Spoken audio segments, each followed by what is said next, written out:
For the last 30 years, German companies have been investing in Bulgaria to make it a better place to live, work, and conduct business.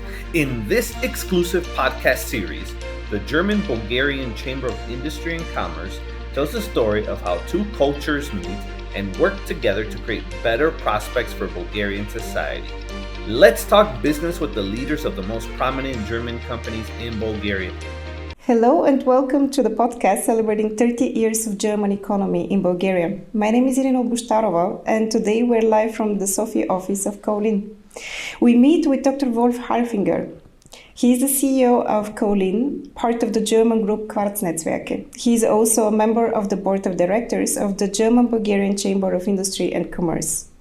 Kaolin produces kaolin and silica sand. The company's products are key raw materials, particularly for ceramics and glass industry.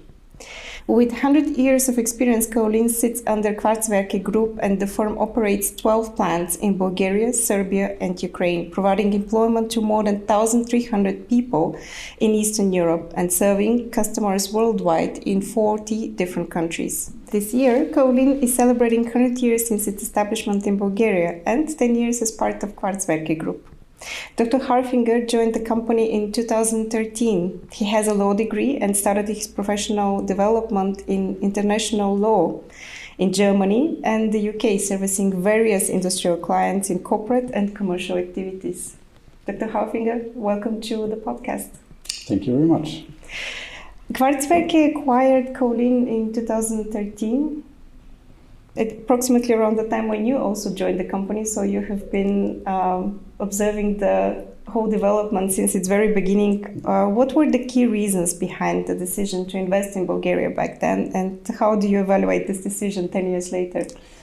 So indeed, I started working in Bulgaria from the first day of Quarzwerke's presence in Bulgaria, which was in May 2013. Before we actually entered Bulgaria, we had a very close look at the operations of Kaolin, and we found that Kaolin is a very good strategic and cultural fit for the expansion of Quarzwerke Group.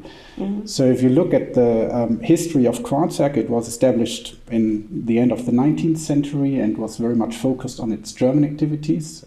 With the fall of the Iron Curtain in the 90s, we moved step by step eastwards into Poland, into the Czech Republic, into Slovakia, and ultimately Ukraine. We had little presence, or hardly any presence, in Southeastern Europe. So from a regional perspective, it was a perfect match to the existing Quarzwerke Group, and for us opened the door to new markets in the Eastern Mediterranean particularly, but also Turkey and the Arabian countries. So that was, from a, let's say, purely commercial strategic perspective, the reason to acquire Kaolin. But we also had a look at the people. We got to know the key players in the company, and we found that from a cultural perspective, it was a good fit.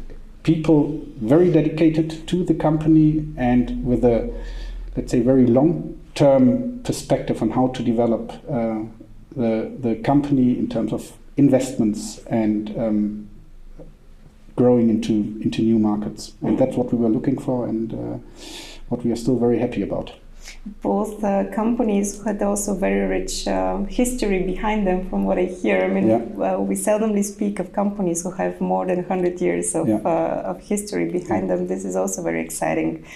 Can you share also maybe a bit more about your operations currently? Like you mentioned a couple of the key markets and also the core. Maybe you can also explain a bit more about the core industries that you supply with industrial materials and what is the contribution of the Bulgarian plants within the global structure?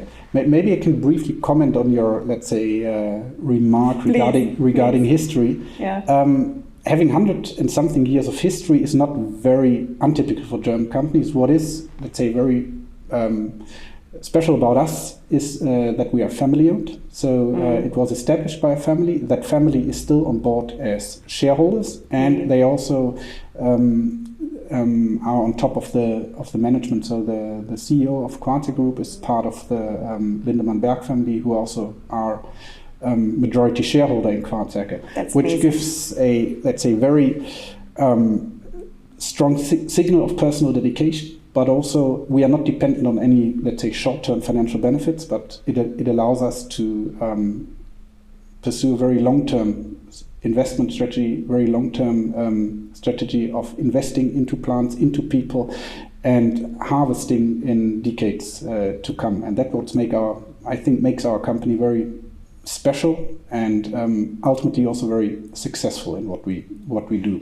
I guess also the succession in management is much easier when you have... Indeed, yeah. And now, actually, in the beginning of this year, the nephew of Mr. Lindemann-Berg joined, around 30 years of age. So it seems that the future of Quarzwerke's management is secured going forward. Mm-hmm. Maybe coming back to your actual question, what are we actually doing? We are a company which mines, processes, and refines industrial minerals. Under industrial minerals, you can there's a vast abundance of minerals which are caught by that term. We are very much focused historically on silica sand in Germany. Mm-hmm. If you look at our operations in Bulgaria, we have mainly two raw materials which we mine. It's on the one hand kaolin, on the other hand also silica sand. The kaolin is the key raw material for all ceramic products, which means on the one hand tiles, on the other hand sanitary ware. So if you go into your bathroom, the tiles which you probably have in your bathroom, as well as the sinks, your bathtub maybe if you have one, or your shower tray are from kaolin. And if you bought it here in Bulgaria, it's very likely that you will find our kaolin in it. The other raw material is silica sand, which is the basic raw material for all glass production. Mm-hmm. Glass production we separate into two distinct industries. So one is the container glass industry. So for example, this we would see as a container, as well as, for example, this glass here, mm-hmm. but also bottles.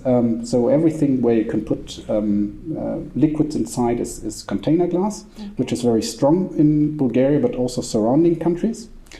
The other industry in the glass, or the other sector of the glass industry, is the flat glass industry, which is in, let's say, for construction and building activities, but also in the car sector. Vehicle construction, you need the flat glass. Mm-hmm. So that makes up approximately 80 to 90% of our business. So the combination of kaolin for ceramics and the silica sand for the glass industry. What about the key markets? So you mentioned Turkey, but also the Middle East that you opened with acquisition of Kaolin in Bulgaria. Maybe you can shed a bit more light into that. Certainly I can do so. So we have a regional market in Bulgaria.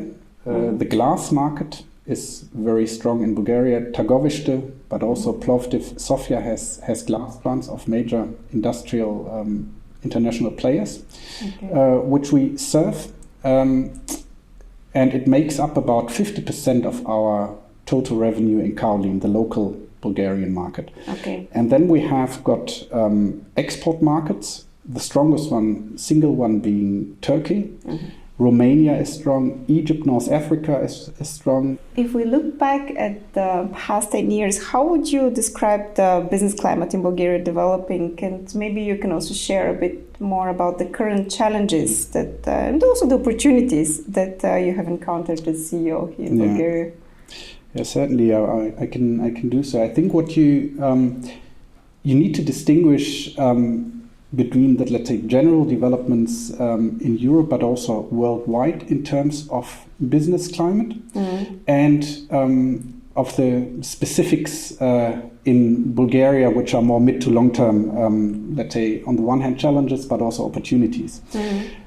Looking at the challenges of the last year and a half, obviously the war of Russia on Ukraine had a massive impact on doing business throughout Europe, and that certainly also affected us in Bulgaria. Mm-hmm. The key concern of ours, which we had to deal with, was the increase in energy price, Energy for us is on the one hand electricity, on the other hand gas. We are quite dependent on gas. Bulgaria has been dependent on gas supplies from Russia, as everyone knows. So in a relatively short term last year, we had to deal with a situation where gas supplies were insecure, where gas prices rose dramatically in a couple of days, a couple of weeks, and reached unprecedented heights. We continued operation in Bulgaria throughout last year, but had to face these immense increases in our production costs. That came along at the same time with the post-COVID restrictions or post-COVID limitations of supply chain. So a lot of materials, raw materials, but also other materials from Asia, from China, but throughout the world were not available, or if available, became much more expensive, which additionally were a burden on our cost structure. The result is inflation, which is very obvious. Inflation means people are expecting higher salaries. We had to pay higher salaries, which is another, let's say, comes on top of the already difficult cost structure. If you look at the specifics of the situation of doing business in Bulgaria, the challenges are relatively well known, I think. The rule of law, from my perspective, still requires improvement. The corruption, even though I think it's become better during the last 10 years, still is an issue. There are structures and networks which make doing business in Bulgaria difficult, particularly if you act in a highly regulated environment like the industrial minerals sector. I believe this is well known. This is well known in Bulgaria. This is well known in the European Union and other partners of Bulgaria. And I'm quite confident that the rule of law, the conditions in Bulgaria will further improve and make doing business in Bulgaria even more attractive than it currently is. We certainly hope so.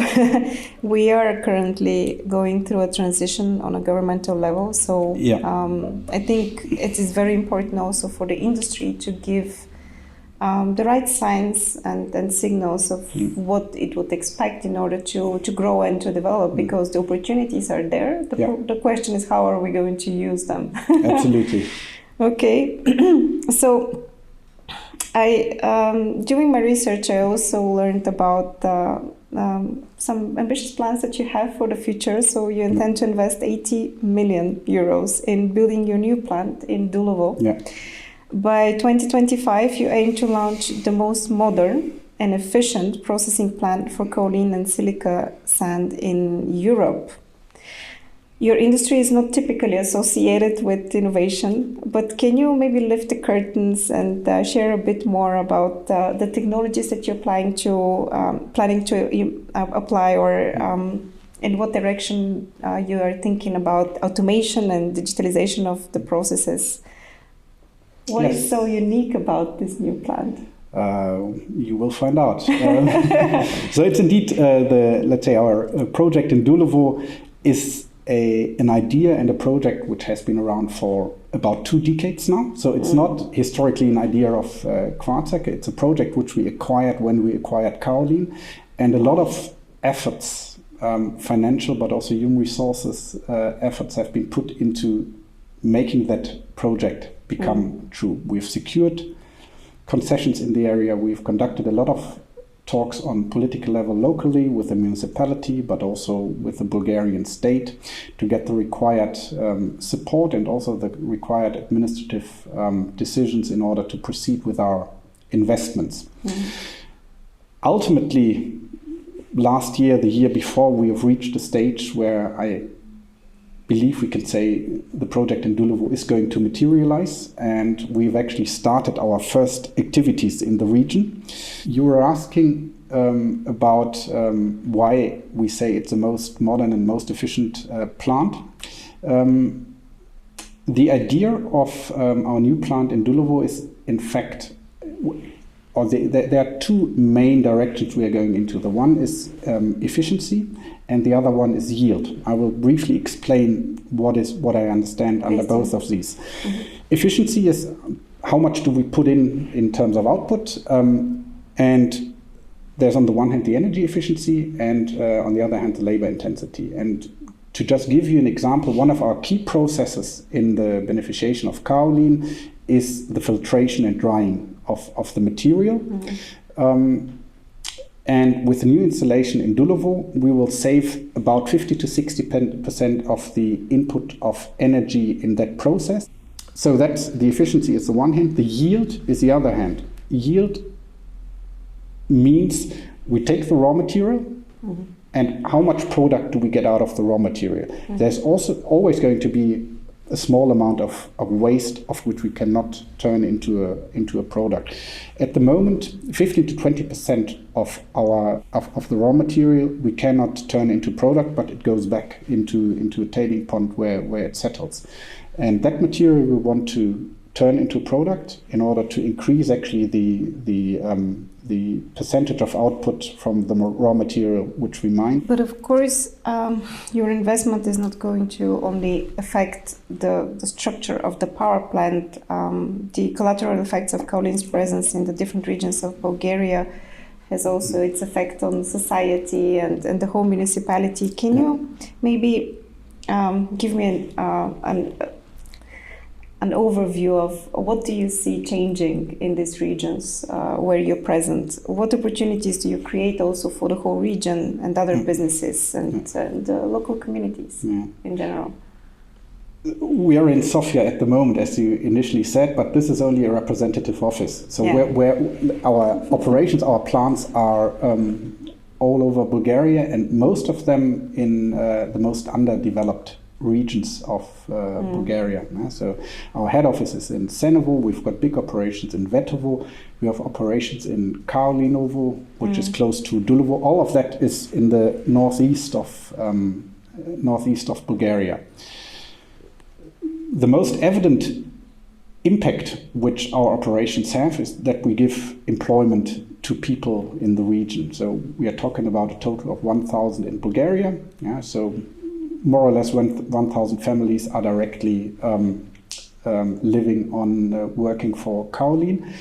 We estimate that about 1,000 indirect employment or 1,000 indirect jobs are created through our activities with subcontractors, logistic companies, and so on. So it has quite a significant impact.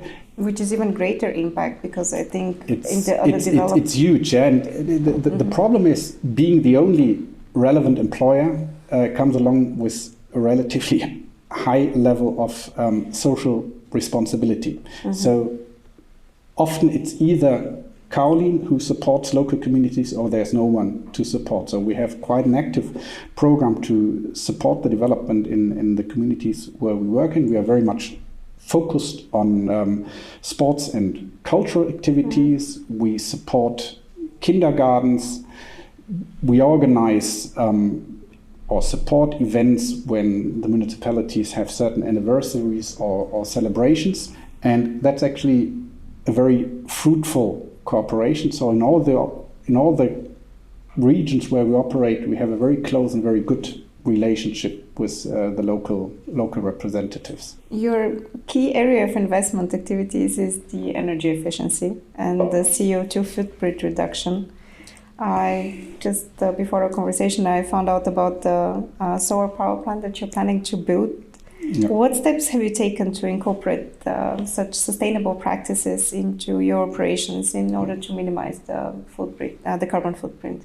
Yeah. So you mentioned indeed our first major investment in Bulgaria into that direction, which is a 5 megawatt solar power plant, which serves one of our key plants in Bulgaria in Vetovo, provides about 25% of the total electricity consumption of that plant. Okay. That initiative is evidently something which we are not only doing in Bulgaria, but Quarzwerke Group wide. So we are convinced of the idea of the Green Deal and the strive for decarbonization of the industry. For a relatively high energy consuming industry like the raw material mining industry, that's quite a challenge. And maybe I can outline the ideas which we develop, which we are trying to pursue in order to reach the decarbonization goals. To me, it's a three-step process. The first and most evident one is increase the efficiency, so reduce the input on energy. I've described it before. More modern equipment allows for about a 50% reduction of input of gas in our drying processes. The same can be done with other equipment for electricity. So that's the easiest and nearest step to decarbonization. Reduce the input of gas and electricity which you use. The second step, which we briefly mentioned before, is to produce green electricity. At the moment, there are two major ideas how to do that. The one is wind, the other one is solar. If you look at Bulgaria, solar is much more attractive due to the relatively high high number of sun hours during the year, much better, for example, than in Germany. So that is we've taken the first step. We will invest more into solar capacity in Bulgaria. In other parts of the Quarzwerke Group, we are also looking at building wind power plants to supply our plants. The most challenging part of the decarbonization of the industry is to become independent from gas. Gas is needed for thermal processes, and some of our processes require temperatures of more than 1,000 degrees. And at the moment, these temperatures can only be reached through the burning of natural gas. Short to midterm, I don't see an alternative. The mid to long-term perspective here is hydrogen. So we need to produce green energy, and the surplus of green energy is used to turn water into hydrogen, and that hydrogen can subsequently be burned in our thermal processes. That's a way to go, but I'm sure we will get there. It will require a lot of a lot of changes worldwide in order for it to supply the whole all the companies that would need that, and not only companies. You mentioned in the beginning that part of the reasons that you decided to invest in Bulgaria is also the local talent and also the people that were managing Kaolin back then. Still, developing talent is definitely also a challenge for many companies. As we know, the demand is higher than the supply at this point on the Bulgarian market. Still, what opportunities for professional development does Kaolin offer, and how do you face these challenges of the shortage of qualified human resources here? From my perspective, you need to distinguish, when you look at the labor market, between the major cities like Sofia, Plovdiv, Varna, Burgas, where you have well-qualified, talented people. It's mainly a question of money. So you will find an expert for anything if you pay for it. Yeah, but that might be true. Although the IT industry has been complaining. They have, but ultimately, if you pay, you will find the right people. True. If you look at the regions where we operate, it's not a question of money, but it's a question of availability of people. Okay. So a lot of people, particularly the talented people from the regions where we operate in, have gone to study in Sofia, to Plovdiv, and have stayed. Some have gone abroad, work in Germany, work in England, work in the US, and these people are unlikely to come back. So we face a situation of factual scarcity of skilled labor force. We invest a lot into selecting the right people who work with us. And we are quite successful in doing so. So the turnover rate in our organization is extremely low. Usually people who start to work with Kaolin, they stay with Kaolin for the rest of their life. And that's something which we are quite proud of, because we believe we do a good job in selecting the right people. The challenge which we have, and where we put a lot of effort on, is to train and teach the people which we get on board. One, let's say, of the dearest initiatives of me personally is the dual education system, which we established in Dulovo, where we tried to mirror the idea of the dual education, which you probably know from Austria, but also which is well known in Germany, in order to train young people. We start at the age of 16 to get these people on board, to train them theoretically and practically, and ultimately either get them a job at Kaolin, send them to university with the hope they come back, or give them, let's say, the professional skill set to work for another employer in the region or somewhere else. Mm-hmm. Another project which we have developed in the last couple of years is a so-called Kaolin Academy. It's an academy which we use to train our workforce, and it's focused on the one hand on soft skills, and on the other hand, depending evidently on the particular job you have, the hard skills which you need in order to properly do your job. Mm-hmm. And probably the most, let's say, sophisticated or let's say high-end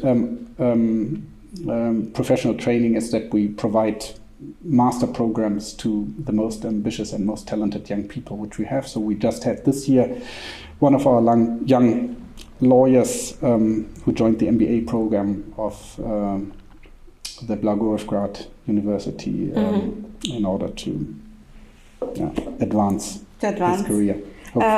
People with what kind of skill set are the hardest to find? For us, as an industrial company, as a mining company, people with engineering background are the hardest to find. Bulgaria has joined the European Union in 2007. What do you think our membership, or why do you think that our membership has been important for improving the business climate here in Bulgaria? I think a lot of people doubted, not in Bulgaria, but in Europe, whether it was a good decision to accept Bulgaria and Romania into the European Union. These countries are not ready. Their administrative structures are the legal system, the political system. They require more time in order to adapt and to meet the standards of the European Union. I was always of the view that it was the best decision to have Bulgaria and Romania join the European Union's 15 years ago. And to me, that's proven by the fact of what is currently happening in Ukraine. So if you let countries like Bulgaria, or if we had let countries like Bulgaria, Romania, in the uncertainty whether and when they might be able to join the European Union, there would have been forces from Russia, potentially also from Turkey, trying to undermine these ambitions. Mm-hmm. So the step to me was absolutely necessary, and it was correct. There was a clear path for Bulgaria and also Romania to meet all the standards of the European Union. I think that path has not been fully gone yet, so there are still some steps to be taken in order to reach all of the more or less ambitious goals the European Union has set. I believe that the European Union could have done more in the last years in order to support the necessary steps in Bulgaria, for one or the other reason that hasn't been done. But Bulgaria is on the right way, and to me the next steps, necessary steps, is clearly the joining of the Schengen Treaty, and also the Euro is going to come, and I think it will further support the integration of Bulgaria European Union. You yourself are a member of the board of directors of the German-Bulgarian Chamber of Industry and Commerce. Why did you decide to get involved personally in the work of the chamber? And how is the chamber also helping Kaolin in its further development? So finding our way into Bulgaria, understanding how Bulgaria works, of the formal and the informal networks, the German Chamber was extremely helpful for me personally, who came to Bulgaria 10 years ago. I had no idea or little idea about Bulgaria and how it works. Did you live abroad before? Yes, I had lived abroad before. I had lived in a few countries. I had worked in England while I was a lawyer. When I was studying, I was in Switzerland. I was in China. So I had lived in different cultures, but not in Eastern Europe. Little experience with Eastern Europe and basically no experience with Bulgaria. So having a counterpart like the chamber was extremely helpful for me personally, but also for us as organization in the beginning. So the contact was more or less made from the first day. Having made that experience, it was relatively clear to me from the beginning that if I had the chance to join the board, I would try to do so.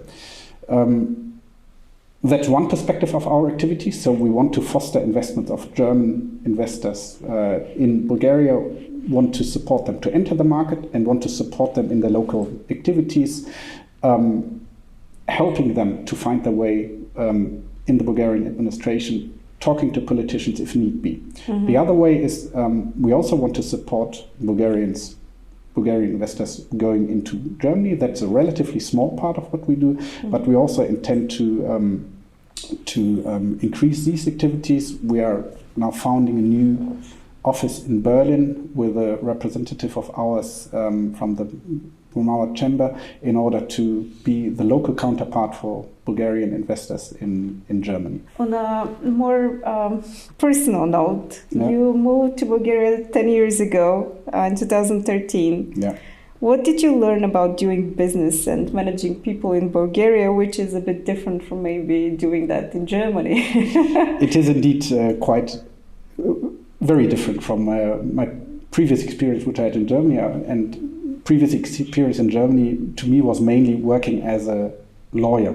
So very straight to the point, very result-oriented. And the organization, Quarzwerke, is a relatively well-structured with clear hierarchies and responsibilities. You find the same in Bulgaria, in fact. In Bulgaria, we have quite a clear organization. You have clear responsibilities, you have clear hierarchies, but all of that is embedded and partially entangled in informal networks, informal communication. So you need to adapt to, let's say, on the one hand, the organizational structures, the hierarchies which you have, but you also need to understand whom to talk to about what. So you will not reach a result in Bulgaria by simply following the procedures, but you need to talk to the right people and you need to talk in the right language in order to get there. And that's, to me, the main difference between working in Bulgaria and in Germany. Can you maybe give me an example of how do you deal with, or how do you manage this kind of informal communication now? Certainly, initially, I needed a lot of help from, and I was very open when I came here and told my peers in the organization as well as outside the organization that my experience in Bulgaria is very limited. So I trusted in certain people who I felt were loyal and trustful and asked them to help. It was people working in Kaolin, colleagues of mine, also the German Chamber, and bit by bit you start understanding the way Bulgaria works, the way the administration works, the way the politics works. And now being here for 10 years, I've sort of understood who is who and who should you be talking to about what. I was wondering if there were, some cliches or prejudices that you had about Bulgaria before moving here, who afterwards maybe got shattered from your personal experience. Do you remember that? You mentioned that you didn't have much idea of Bulgaria before you moved here. The perception which I had of Bulgaria before I came here, I had from the from the media. And we've briefly discussed, and you mentioned it, Yes. the picture of Bulgaria in Europe, but probably worldwide, is it has a negative connotation. People think about illegal migration, they think about corruption, All sorts some of scandals. secret service networks, and so on and so on. Yeah. Working here and living here, all of that, I don't say it exists, but it doesn't play that role which it is perceived to play in the rest of the world. Can you maybe also share how is it maybe at Kaolin for you to develop the next generation of leaders that you're going to need in order to grow? I guess over the past 10 years, you have also many success stories of people who were part of Kaolin. Maybe they started at a low level and then they progressed in their career. How do you manage this process? I briefly mentioned the various trainee and mentoring programs which we have in order to make people proceed in their career.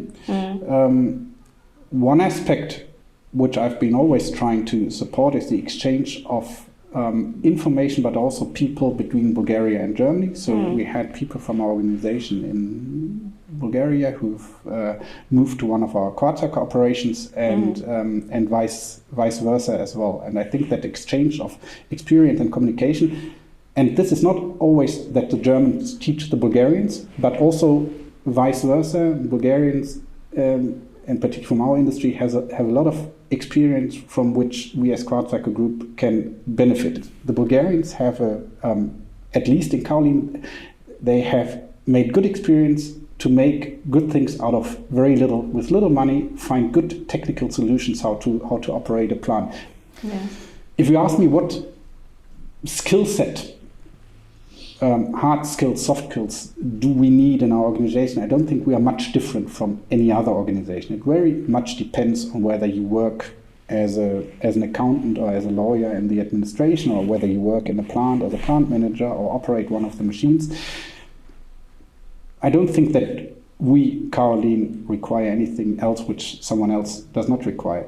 For us, what is important is the mindset and the culture of the people. We want people who are loyal, who stay with us for a long time, who understand our long-term perspective for developing the country, who value the long-term perspective against short-term benefits, which often financial investors have, and who show a resilience in times which are difficult. Hard times, they say, give birth to strong leaders. Yeah. And I think, especially in our region, in Bulgaria, but also in Eastern Europe, the difficult economic periods that we've been facing have brought also a lot of industriousness in Bulgarian entrepreneurs, but also in managers. You know, as you mentioned, to have very little, but to achieve the greatest possible output of that. And I think this is something that we can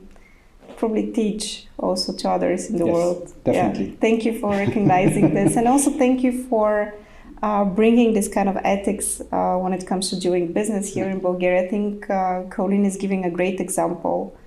I myself will be following, the progress, especially now that we've spoken about your future plans in Dulovo, but also the solar power plant. I think the way that German companies like Quarzwerke and also with its subsidiary Kaolin are lifting a bit the standard of how to do business. Hopefully, yeah. Yeah. So thank you for doing that, and also thank you for your time giving us this interview. Thank you for hosting us in your wonderful office here in Sofia. It was a pleasure. Looking forward to our next feel meeting. always invited to not only visit us here in Sofia, but also in our operations. Certainly when we open the Dulovo plant, you will be invited, but also maybe when we open our next solar plant to actually see on the ground. I would be very curious. Yes, I'm very interested. Please put me on the guest list. We'll do so. Thank you so much. Thank you very much.